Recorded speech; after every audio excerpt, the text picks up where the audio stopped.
자, 안녕하세요. 박성필입니다. 자, 오늘 HLB 보도록 하겠습니다. 자, 리러프 그라티니브는 FDA로부터 긍정적인 입장을 확인했다라고 공지가 되어 있기 때문에 이 부분은 반드시 기대감으로 작용을 할 겁니다. 자, 아스코에서 리러프 그라티닙 초록을 공개하기로 예정이 되어 있기 때문에 아스코 일정에서 기대감이 일부 반영될 수 있습니다. 자, 12월에 나올 것으로 예측됐던 12월 권장 데이터의 부재 때문에 간암 치료제 재료가 1월에 나온다고 확신할 수가 없는 상황이 되어버렸습니다. NDA 신청은 간암 치료제 6개월 데이터 소식 이후에 나올 수 있는 재료이기 때문에 플랜 B로 가야겠죠. 간암 치료제 재료를 기다리되 확실하게 반영될 수 있는 일정에 따라서 대응의 결을 정해야 한다는 거죠. 리라프 그라티닙의 아스코 초록 공개는 날짜가 정해져 있지 않습니까? 자, 일단 26년 1월 8일부터 10일까지 미국 캘리포니아주 샌프란시스코에서 개최가 됩니다. 아스코가요. 자, 1월 8일이라고 하면 이제 거래일로만 8일 정도 남았거든요. 8거래일. 이 8거래일간 쓰여지는 차트와 동반되는 거래에서 기대감이 실리는지 확인할 필요가 있겠습니다. 자, 리보사라니 플러스 캄렐레조맙의 간암 치료제 임상 데이터는 확실한데 현재 항소의 CMC 문제가 어떻게 진행이 되고 있는지 순조로운지 차질이 생긴 건지 알 수가 없기 때문에 약효가 좋다고 하더라도 안심하고 무대응으로 있기보다는 기대감 하나 반영될 때마다 분할로 쪼개서 대응하는 게 리스크 최소화의 길이라고 생각을 합니다. 자, 이 기대감들이 반영될 때마다 뭐 만약에 이렇게 박스권 상단을 만약에 돌파를 하게 된다라고 하면 그 위에서 다시 박스권이 형성이 될 거거든요. 다시 형성될 박스권에서 저점에는 분할 매수, 고점에는 분할 매도. 요걸 반복해서 손실을 최소화하면서 리스크를 관리하는 게 좋아 보이고요. 여기서 놓쳤다면 지금 그래야 하고 여기서도 놓쳤다면 여기서는 해야겠죠. 자, 그리고 만에 하나 만약에 그래서는 안 되겠지만 NDA에서 또다시 클래스 2가 나온다면 보통은 3번 좌절되면 사측에서 포기하거나 재설계를 합니다. 자, 이렇게 되면 좀 긴 시간을 잡아 먹을 수도 있겠죠. 뭐 HLB와 항소작은 포기하진 않겠지만 재설계로 좀 시간이 좀 소모될 수가 있습니다. 항소작도 절대 포기하진 않을 것인 게 얘네 CMC 문제는 병용 이 간암 치료제만 해당되는 것이 아니기 때문에 항소 측에서도 무슨 수를 써서라도 해결하고 보완을 할 텐데 시간은 결국 딜레이 될 수밖에 없다는 거죠. 자, 그래서 반영될 수 있는 기대감 일정들이 있다면 야무지게 이용하는 게 활용하는 게 좋지 않나라고 생각을 하고요. 그래서 리라프 그라티닙을 좀 주목을 해야 된다고 생각합니다. HLB는 지금 애매하게 상승하거나 애매하게 하락할 길이 없습니다. 급반등 아니면 급락입니다. 그게 내년 초에 결정이 되고요. PMC 문제가 잘 풀렸다면 수익이 커질 수가 있겠지만 잘 안 풀렸다면 여태까지의 기회비용과 실제 시세 차이까지 마이너스 폭이 너무 깊어지게 됩니다. 리스크가 너무 크다는 거죠. 만약 간암 치료제가 딜레이가 된다면 그리고 또 하나 문제가 될 수 있는 게 LMR 파트너스의 투자까지 문제가 될 수가 있거든요. 엘레바 테라피틱스의 임상 개발 및 글로벌 상업화에만 사용 가능하도록 제한이 걸려 있기 때문에 엘레바 테라피틱스가 하는 일이 아니라면 HLB가 단독적으로 사용할 수는 없습니다. 단순 HLB 지주 투자가 아니기 때문에 미국 NDA 성공이 가치의 거의 전부입니다. 자, 그래서 간암 하나만 믿고 간암 치료제 하나만 믿고 무대응으로 일관하시면 안 된다는 말씀을 드리는 거고 이게 뭐 아니면 도에 기대를 걸고 가만히 있는 건 도박을 하고 있는 것과 다를 바가 없습니다. 다를 바가 없는 것도 아니고 그냥 도박입니다. 도박. 홀짝 맞추는 거랑 똑같죠. 물론 LMR 파트너스도 NDA 실패 시 자동 풋옵션 조항 이런 건 없기 때문에 얘네도 나름대로 뭐 하이리스크 투자를 진행한 했다 이렇게 볼 수가 있긴 한데 그래서 이제 승인을 거의 확신하고 있다 이렇게 볼 수 있긴 한데 얘네는 사채 만기 기간이 길고 투자 기업으로 자산이 분산되어 있기 때문에 시간적 여유가 많습니다. 딜레이 돼도 결국 승인만 난다면 큰 수익을 가져가는 것은 동일하다는 거죠. 더군다나 얘는 풋옵션이 3년 뒤입니다. 3년. 3년 뒤. 장기적으로 보고 있다는 거죠. 애초에. 근데 우리는 그렇게까지 장기적으로 볼 생각이 없잖아요. 뭐 장기 투자를 하시는 분들은 상관이 없겠지만 대부분은 그렇지 않을 겁니다. 자, 그래서 만약 여러분들이 좀 대응을 하셔야겠다라고 하면은 1월 초에 예정되어 있는 아스코에서 기대감이 반영이 된다면 일부라도 대응하시는 걸 권유드리는 편이고요.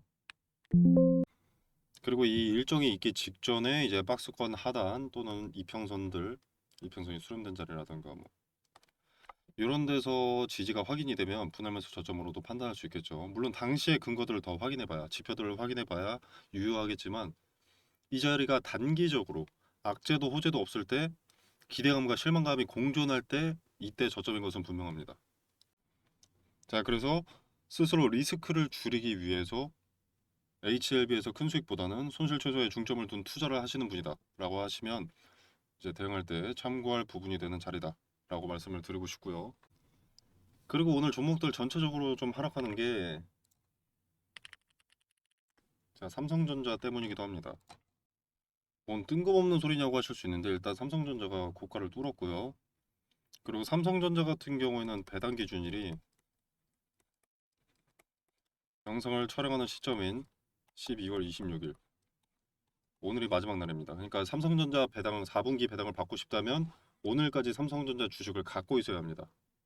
신고가를 뚫은 삼성전자의 배당 상당히 메리트가 있어 보이죠. 자금이 이탈할 이유가 됩니다. 그리고 연말에 돈이 빠져나갈 수밖에 없는 양도세 회피 목적 물량도 일부 있을 수 있고 이제 삼성전자 같은 경우는 이제 추세와 전망도 밝기 때문에 자금이 일부 이탈하지 않았나 생각이 들고 마이너스 1%, 마이너스 2% 이런 거는 큰 의미가 없다. 외부 요인이기 때문에. 자, 그리고 삼성전자 배당과 양도세 회피 물량 요거는 연초되면 다시 들어올 수 있죠.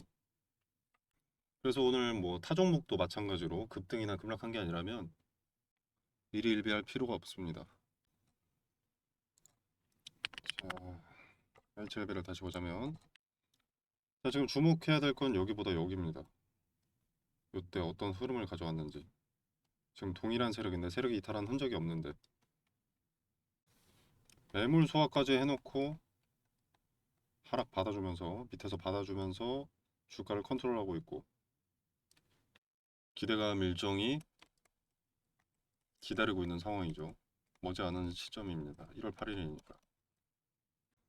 이게 기대감의 세기에 따라서 조금 다를 수 있겠지만 기본적으로 이 흐름과 비슷하게 갈 거거든요.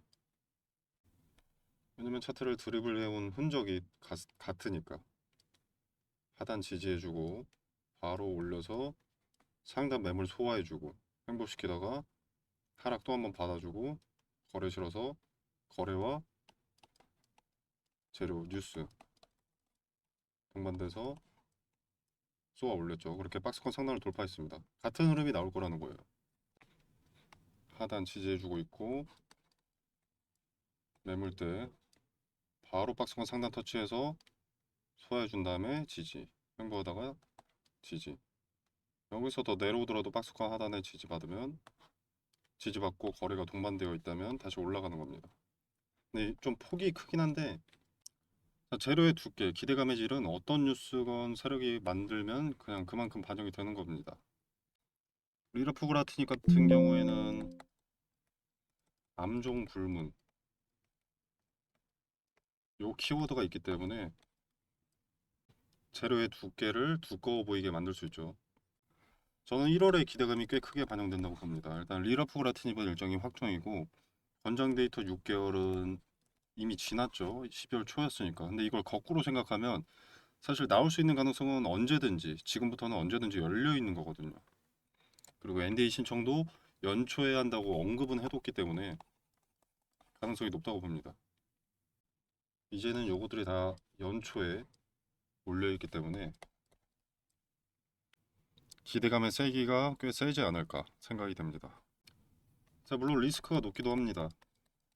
예정되었던 재료 일정이 또 한 번 깜깜무소식이라면 실망감에 매물이 쏟아져 나올 수가 있거든요.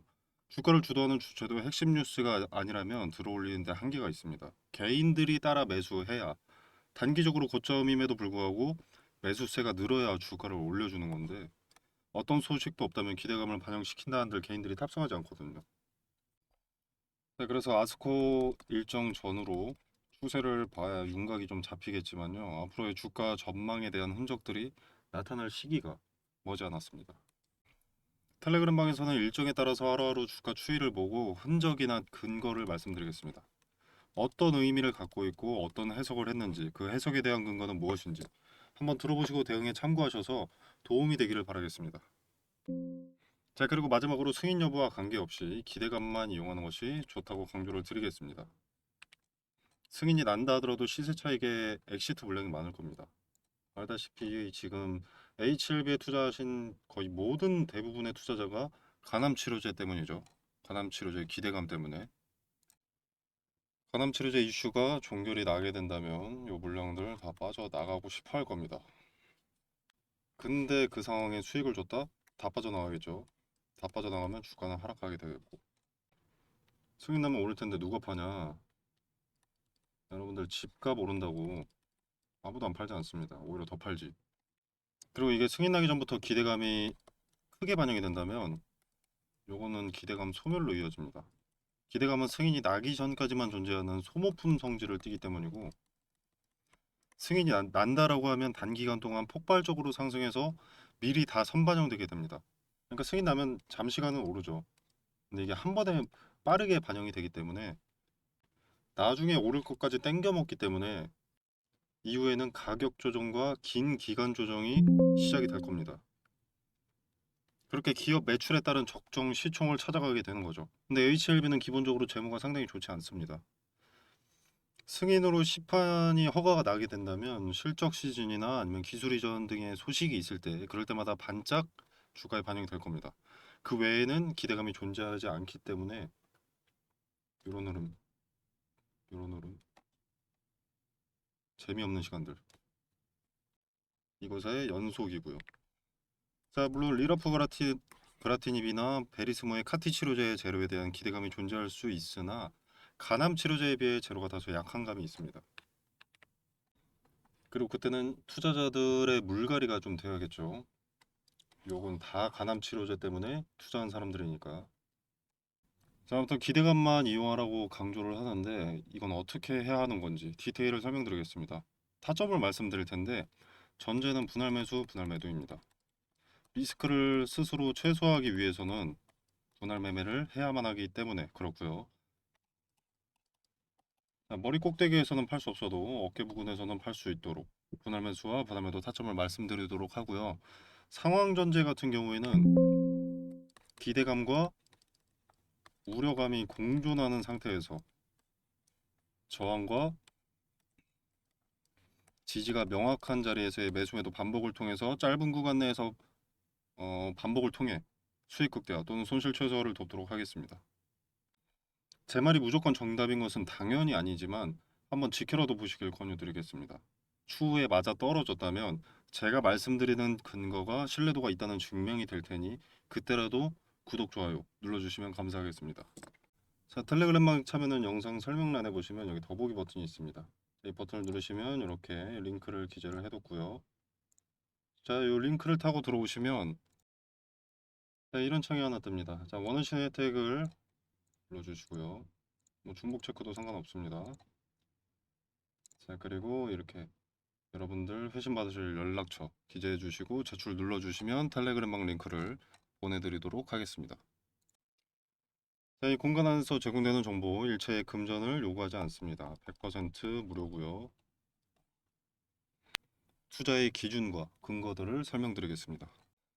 자, 여러분의 성공 투자를 기원하면서 오늘 영상 여기서 마무리하겠습니다. 감사합니다.